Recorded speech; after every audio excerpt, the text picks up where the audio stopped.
morning, dear students. I am Shailendra Pratap Singh, your mathematics teacher. Dear students, today we are going to discuss about bar graph of chapter 9, that is data handling. So what is bar graph? A bar graph is a way to display data graphically by using rectangle bars. Means for representing any data on a graph, when we will use rectangle bars or rectangular bars. So such type of representation is called bar graphs. Okay. These bars are uniform in width and vary in height or length. Okay. These rectangular bars are uniform, means their width will not change, it is uniform, but it can vary in terms of height or length. Okay. The length of each bar represent a value. Length or height of each bar represent a value. Let us discuss about how to make bar graph. So there are 4 steps for drawing a bar graph. In first step, we will collect data. Okay.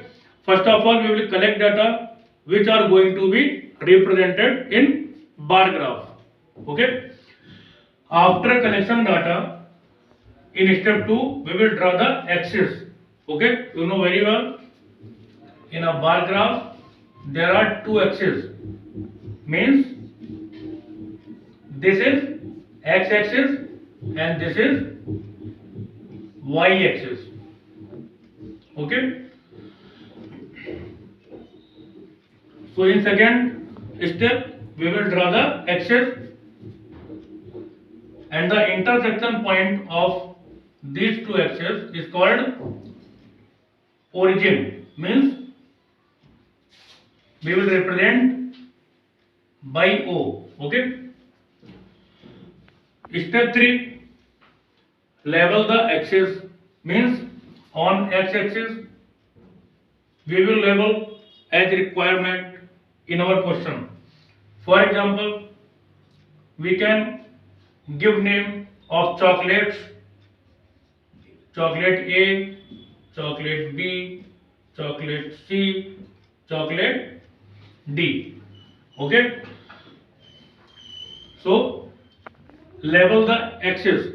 On x-axis we have labeled name of chocolates, and on y-axis we can label the frequency of chocolates.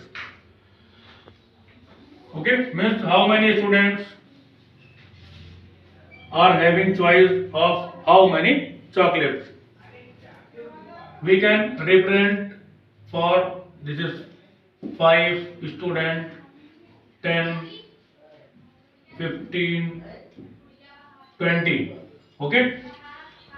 Now draw the bars. For example, for chocolate A, 5 students, means 5 students are need for chocolate A. Then for chocolate A, we will draw bar graph till 5. Okay. It is a rectangular bar. For B, we can represent 10.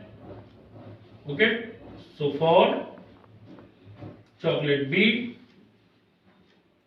we can represent number of students 10. Means 10 students are liking chocolate B. For chocolate C, we can represent 20 students. Okay. So for chocolate C, 20 students are represented over the bar graph. For chocolate D, we can represent 15 students. Means 15 students are liking chocolate D. Okay. This is x-axis and it is chocolate D. In this way, we can represent bar graphs. Remember that the width of the rectangular bar never change. It is uniform.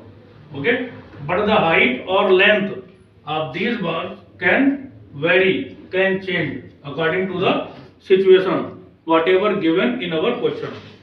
So in this way, we can draw the bar graph. First of all, we will collect data, what is given in question. Okay. In second step, draw the axis. Axis, it is x axis, it is y axis. Here we can write x dash and y dash. Okay. Step 3, label the axis. We have labeled, means on x axis we have labeled the chocolates, name of the chocolate A, B, C, D, and on y axis we have labeled the frequency of chocolates, that is liking by the number of students. In step 4, we will draw the bars, means rectangular bar will be drawn by us. In this way we can draw the bar graph. I hope you are able to understand. Write down each and every step in your notebook. I hope you are able to understand. On tomorrow we will discuss some another question on the bar graph. Thank you. Have a nice day.